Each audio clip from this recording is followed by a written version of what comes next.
Good evening. Добрый вечер.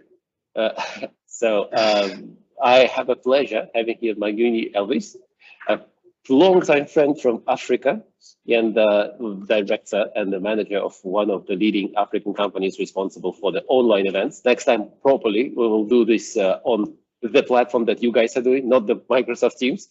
I hope it will get the better quality, but the next time, sorry, we will scrap that in a quicker way this time.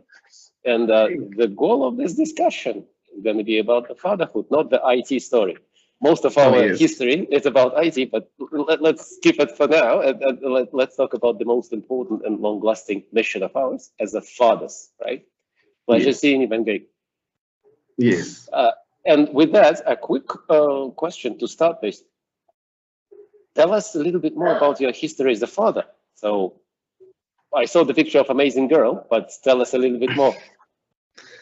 Well, my journey to fatherhood is quite an interesting one. Maybe a good number of people have had an experience like mine. I would say that I really never had planned for it to happen like at this age or on this date. Now is when I would want the girl I'm dating to conceive and then become a mother and give me the opportunity to be a father. It just happened. And it was quite interesting in the sense that I had never thought about it. So when she disclosed to me that she was expectant, it was a sort of mixed reaction, whereby I'm surprised, a bit scary, and then there's that excitement also because it's something you've been thinking about, trying to think about on how it will happen and how it will be about. So that is how it was. Never really planned for it. And then when it happened, it was a mixed feeling. There was all that excitement, there was that scare bit, and then there was that not being so sure. Yes. On the scare part, that's quite an interesting and universal. By the way, part of this conversation, I want to prove a very simple thing that people might not realize, that fatherhood is pretty much the same story across the world. And what I would like to underline, that it's nothing to be ashamed of, and honestly, nothing to worry about, is the story that you are scared of such a movement. It's so true that you do not know what's gonna happen. You don't know how it's gonna happen. And everybody, myself included, trying to explain how it is to somebody who is gonna be a father, well, it's different. You can tell anything you want, but until you walk the path your way, you will not learn it. On that specific note, on the scary things. So have you seen those rights, those scary things that you thought that you're gonna experience? Are they realized in the real life, or it's something that you imagined and they're gone? Or if they being the reality, how you got through that? Well, I would say like what was really scaring me, if I was to try and place a hand to the exact thing that I really found maybe a bit scary, it's very hard, to be honest. I think it's just a feeling in the sense that you feel like, for instance, I'll speak of myself in the sense that the responsibility of knowing that there's this new human being who is dependent on you, whom needs to look after you, whom you're totally responsible of, whom you're going to nurture, and that kind of thing. That is what really sort of humbles you. And in a way, as the days goes by through the journey of expectancy, slowly the confidence comes and some of the fears subside a bit until the real arrival comes. And then now at that moment again, it's a whole new experience whereby now finally it has come.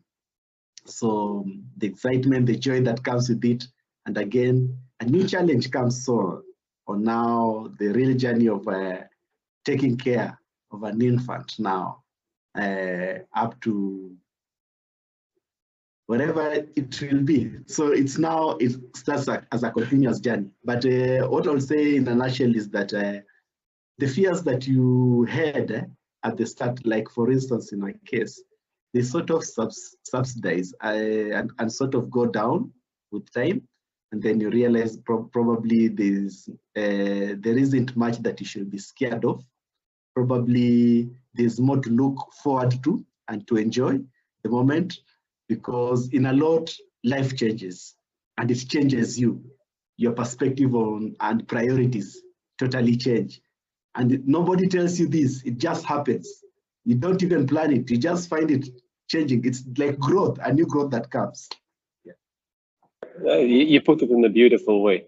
So the scares, something that will go away, probably be substituted by something else, because it's a known proverb across the world. Little kids, little problem. Big kids, bigger problem. So we'll see how it's gonna happen on me. My one is only 2 years and 3 months now, but I see this development. That's very interesting. Other interesting internationally noted trends is that fathers taking more care about the kids. And let's roll it back, I don't know, 50 years, maybe to be sure, 100. And across the cultures, you will see mothers taking like 99% of cares for the baby. It just happened because fathers being involved with something else, etc. Right now, it's an interesting conflicting trend. First, mindful fathers try to spend more time with the kid, right? However, the nature of the jobs, taking fathers further away from this hands-on experience with the kids. Let me explain that. If a kid would grow up with the father and father was doing something at home, I don't know, farmer, I don't know, something doing with his hands, that's pretty easy to stay in touch with the kids and pass on your crafts, your skills. Right now, I will be talking about myself and you in a very obvious example. Try to explain to a little kid what the hell is dad doing with the laptop the whole day. He or she doesn't know that, right? So, of course. I would like to verify 2 things from you. Number one, do you see more of your friends in the community taking more care about kids? Yes or no? And if yes, why and how it happens? And second, how do they deal with this being plugged out from the family, doing something way outside of the understanding of the kids and sometimes of the family? How these conflicts develops in your part of the world? Good. I would say that if I look at how my childhood was, generally how fathers were behaving and how they were caring for family, I would say that indeed it's totally different compared to what is the trends that I see in my peers and in my age mates. In the sense that I'll give my own example. When I was growing up, to be honest, I think until the age of about 8, that's when I started spending more time with my father and probably doing a little more things with him. But when I was a toddler and when I was very young, most of the memories that I would have probably of a parent is with my mother. And it's practically what I saw while growing up for quite a long time. But when I look at people of around my age, I would say in my peers, there's a reawakening that has been there, whereby you'll find young men, probably young in this case, I'm referring to people of about 40 years up to around 30 or 25 years. They tend to find joy in being present, being the present dad, being the mindful dad, in the sense that from the journey of inception, when the wife conceives or the person you're dating conceives, you want to be there throughout the journey, going for the clinics, going for the checkups. I'll give an example of a close friend of mine whom I know, never missed even one clinic Never, he was there. We always say that he was the present dad. He literally carried the pregnancy together with the wife up to term. He was very present. And that's someone that I looked up to, and I really admired how he was doing it. And in a way, it shaped even my own beliefs and understanding in terms of that it's good and it's really cool to find joy, to find things of interest in fatherhood, in the sense that when you wake up and you make it a purpose that I want to be there, I want to know what's happening to my child, I want to be part of the journey, I want to be there when they make the first step, I want to be there to try and understand them from that little age. I want to be there to know how to change the diapers. I want to know how to wash that little angel, as tiny as she is, as feeble as she is, you know. There's joy in doing all that. And you'll see them sharing a photo on their WhatsApp status and that kind of thing. And you really get the feeling, it excites you. So I'll say that the trend has really changed compared to how our parents were. It was more of a responsibility for the mother, and then fathers will sort of try to come in from teenagehood to try and impact. And at that time, I would say that the connection is never that strong. But what is happening currently, there are more and more men who are realizing that there's joy in being present right from the start, and not waiting for someone to be really grown and then to try and come into their life and try to sort of influence it. Yeah, that's how that would be my contribution towards that. And the second part of the question, first, I really observed the same thing across the world, which is very interesting. Before we jump to the second part of the question, one thing about being present in the kid's life. I used this quote in the previous interviews. I just want to make sure I share it with you and whoever will be watching this in English as well, because I was using this in Russian before. A friend of mine from Microsoft, quite high in the ranks of corporation and all that, amazing guy. He did lots of cool stuff along his journey. This is the quote from him. I bought this lovely yacht. That's something that my job allowed me to do because I worked hard and I got it. But now I have a trouble bringing my kids with me because they're not interested in being with me because they don't know me. I spent most of their childhood in the business trips. And that discussion actually opened my mind quite heavily because that's scary. Okay, you worked hard thinking that you're doing something good for yourself and the family. However, it turns out you did something good for you. True. Correct. But for the family, it might be not the same story. Anyway, so this is kind of a revelation from a corporate culture. Second part of the question was on these trends of bringing kids to understand what fathers are doing, specifically in our line of the business. When it's not that hands-on, it's hard to explain what you do in the virtual world. God forbid using the word metaverse or something. It's really tough because kids will understand something on Minecraft, but they will probably not understand what their fathers do. How you deal with that? What do you tell your daughter? What are you doing for life? Wow, I would say, to be honest, I'm yet to start having that conversation because she's barely a year. But I thought she's older because she looks older. It's a big girl. Yeah, she's 9 months. So what I'll say is this: I think it's really tough because you've just made me think about it. And to be honest, it will take a great effort for you to make them understand that now you're working. And working looks like you're just seated there at the laptop, enjoying something. I think that is quite scary compared to someone who is doing a real craft, like maybe out there in the field, driving a tractor or tending to plants. That is more practical and more visual.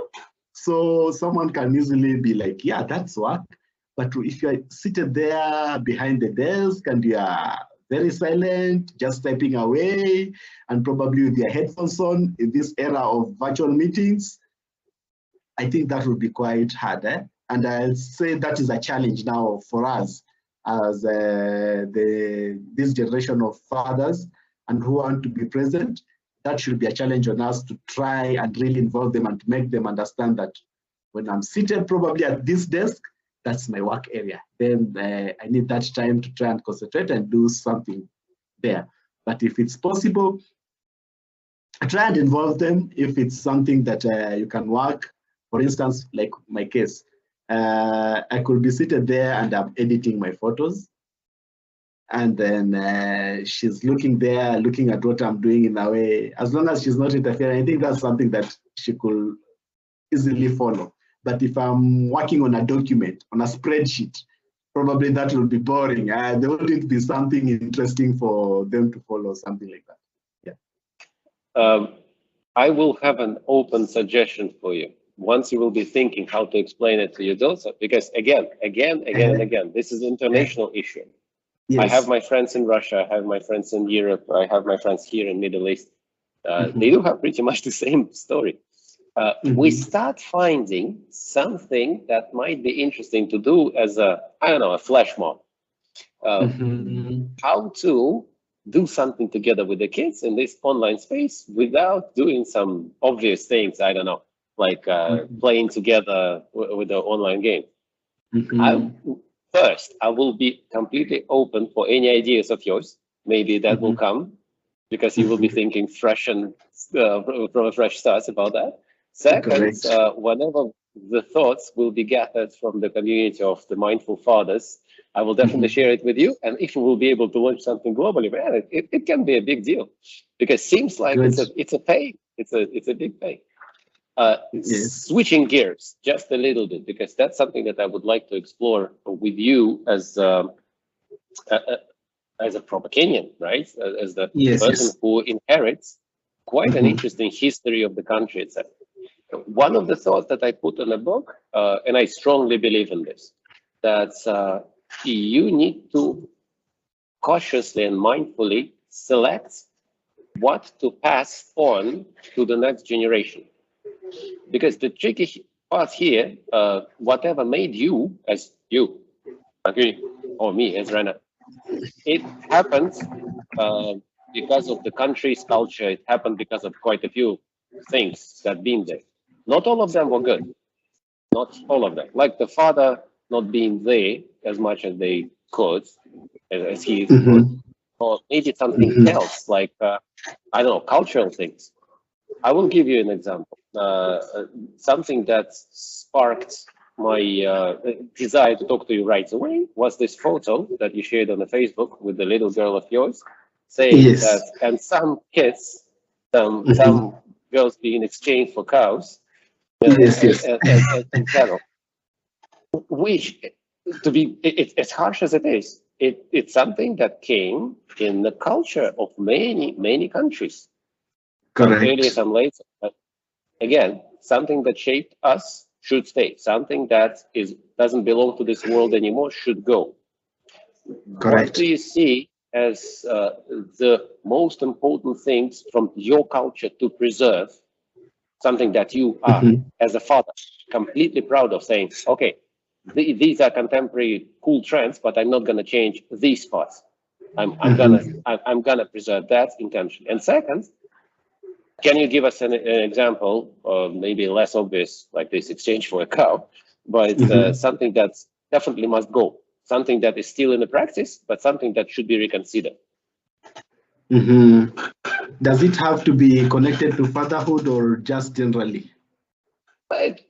Everything is connected to fatherhood because kids do not grow in a vacuum, right? Because whatever influences you influences them. It's very straightforward. So something that you would like to preserve as I don't know, a proud citizen, something that helped you in your upbringing. Let's start with that, and maybe we'll focus on the more harsh thing a little bit later. Probably in terms of cultural aspect that I'll think of that touches on family, fatherhood, and in general, I'd say like, for instance, bride price, the issue of paying bride price. In our culture, that is really something important and everyone looks forward to it.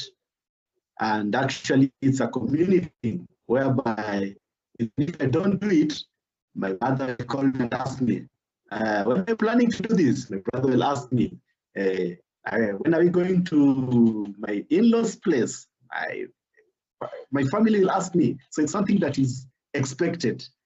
And in a way, the emphasis should always be on why was bride price put there in the first place.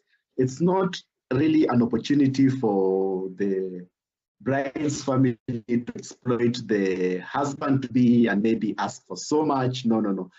How I look at it is that the essence of it is really the ceremony that takes place, whereby the two families meet at a ceremony and then they have a discussion to understand each other's culture and then to really sort of exchange gifts between the two families so that the bond is now created. And then it becomes much more meaningful. And then they sort of understand, there's more understanding between the two families in that we normally call it a traditional marriage ceremony. So that always still happens a lot in my country and in my culture. And I think it's a good thing that needs to be carried forward and it should keep happening because of the value that comes with it. Because again, you'll find that during such a ceremony, that's when people remember to wear their traditional attire, something that I'll not wear every day.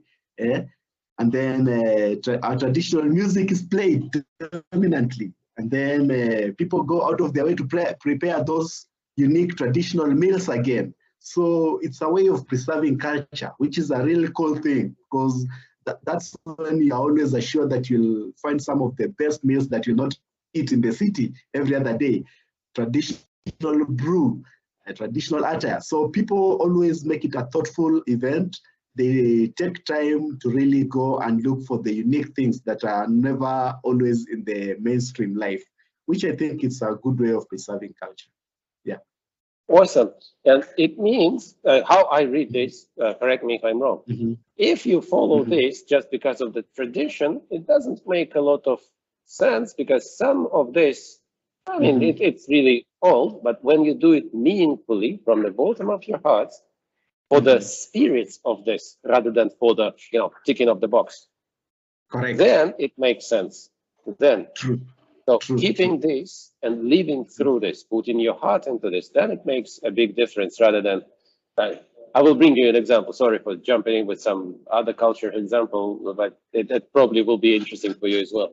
There are also these Russian tradition ceremonies when it's expected to be like big, bright, and all the crazy tradition things that needs to be like kind of check box. And if people do it just because everybody did it with no thinking behind that, that's a complete, I will not call it a circus, but kind of close to that. But when it felt, when it's done with understanding why you're doing this, that's exactly about the culture. It's not about just doing some stuff. It's just about doing something that you want to do.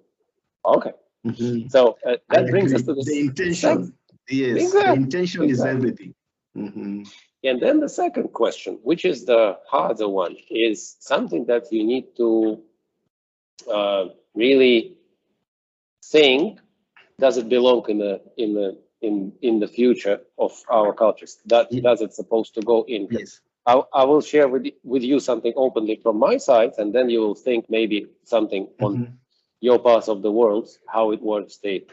So in Russian tradition, it's hopefully it will be gone soon, but there are some expectations that, this obedience of the wife is kind of non-negotiable. And the story is that the man is the ultimate ruler of the family in a way. And there is a scary bit of this, saying, if he beats you, he loves you. This saying is still somewhere there. It's still somewhere there, which scares me as the father of the little girl to my bones. I really want this stuff to be gone and gone for good. That doesn't make any sense. Unfortunately, it's still somewhere there in the mentality. I'm not saying it's everywhere, but it's still around, and it shouldn't be there, honestly. People going into marriage to be happy and to be safe and secure together, to be more safer, to be more secure together, rather than some of them sacrificing, I don't know, their freedom for the sake of marriage. That sucks as it can. So that's the story from my part of the world. I'm not saying it's every way. I'm just saying there are some ugly things that must go. If you have something like that in your part of the world, I would love to learn about that. It's quite true. In my part of the world, actually, there are certain practices that I would say are related to that. Like, I'll start with the issue that you just mentioned of gender-based violence and being looked upon as a form of tradition that should be accepted. There are communities that do the exact thing that you've just said, whereby it's still practiced. And then even what makes it even more sad is that you'll find there is also an aspect of initiation, where we call it female genital mutilation for women, which is quite still practiced widespread among certain communities in Kenya. And then it's celebrated upon as a form of initiation to motherhood, whereby a girl that doesn't pass through that rite of passage is frowned upon and is sort of shamed that she's not a woman enough, discriminated, and in a way, they live with a stigma. So it forces most of them to endure, to go through it so that they are accepted into the community, not because it gives them any value. But in most cases, if you look at it deeply, you find that it introduces so many complications, because the history behind FGM was a tool used by men to sort of make women not to enjoy sex. That was the real history behind it. And in a way, it was so that they sort of control them so that they are not promiscuous, so that they don't go and look for it from other men. Look at how absurd that is. So someone tampers with your body so that you're not able to go and look for it elsewhere, so that you should only enjoy it with your husband. And again, you cannot even enjoy it with your husband in the first place. So in a way, somebody tampers with your body so that it's only him, the other gender, that can enjoy. But for a woman, you cannot enjoy. And then it introduces complications during childbirth. So that's something that for sure really scares me, also as a father to a little girl, thinking that in a particular community, someone would judge her simply because she did not go through that. And it can be used as a tool to discriminate against her. And that, in a way, I think such a practice is something that should totally be abolished. Good thing is that the government in Kenya has really done a lot to try and deal with the female genital mutilation. There are even laws that were put in place outlawing female genital mutilation, but we still find that it's still practiced by communities silently, so that they wouldn't do it as in a ceremonious manner, the way they used to do it openly, but they still want to do it secretly, sort of in a cult manner. Yeah. Okay, that sounds scary, and I hope that part will be gone soon. One other thing that is also kind of related to my personal heartfelt pain for quite a few cultures around the world, and in Russia it's not that much, however in Kenya I saw it, is the schooling and how people are attending schools, our kids attending schools. I saw it with my own trips there, and there've been a number of families that were contemplating, should my kid go to school or should my kid go to work right away to earn something for the family? Is it something, my knowledge about that part is a little bit outdated already, and I hope it changed. But is it still on the government agenda to enforce people to really make the school mandatory to everyone and make the level of education and everybody go to school, no questions? Is it? True. In the year 2003, the government introduced free primary education. And the essence of making it free and available, it was also as a way to try and deal with the issue of ensuring that most parents didn't have a reason to stay at home with their children. But like you've just said, it's twofold in my view. First, there's a cultural aspect, and then there's the poverty aspect to it.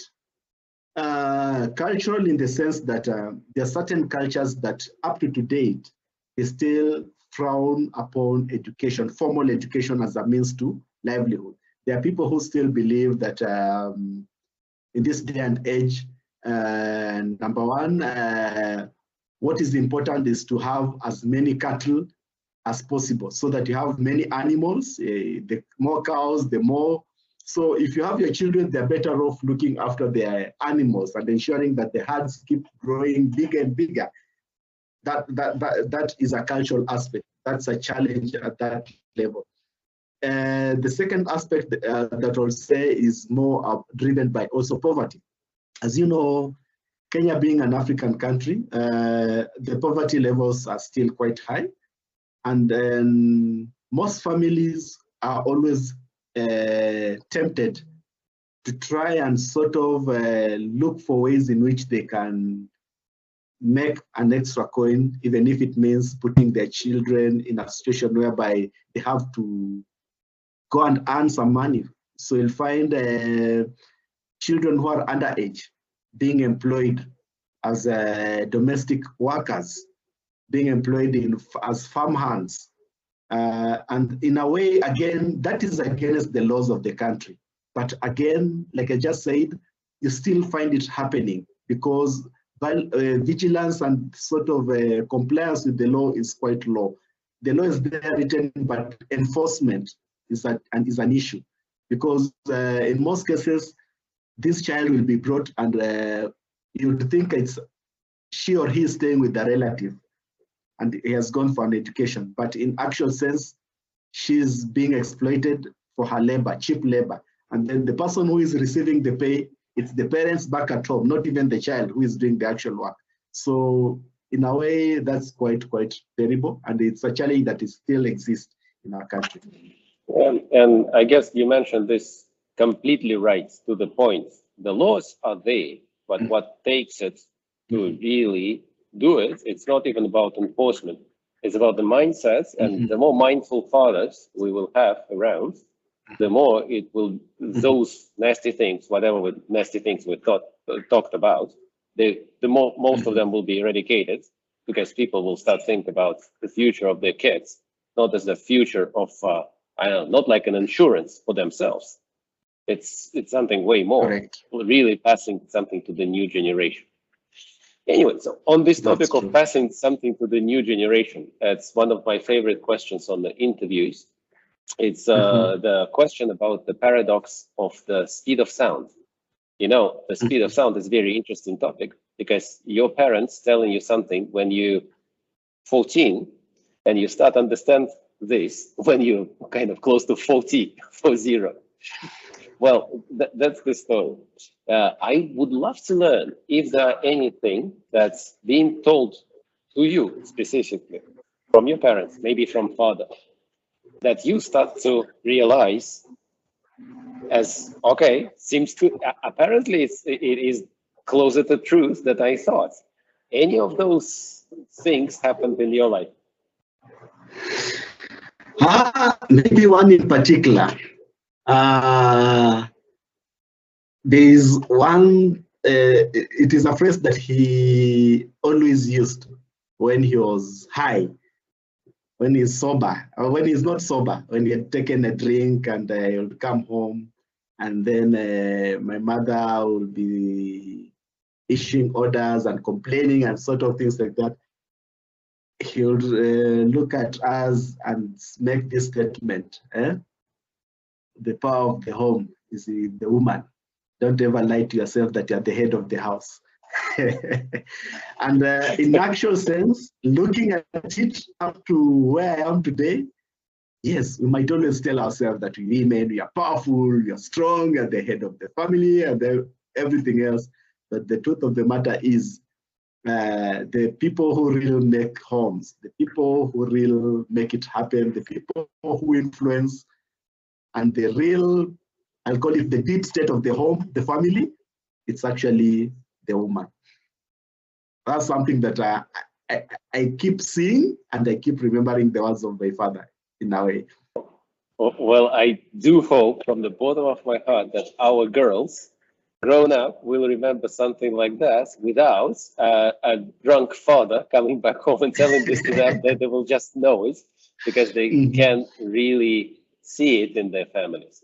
And that's probably something that I would like to kind of, on a very positive note, come to the conclusion of our interview.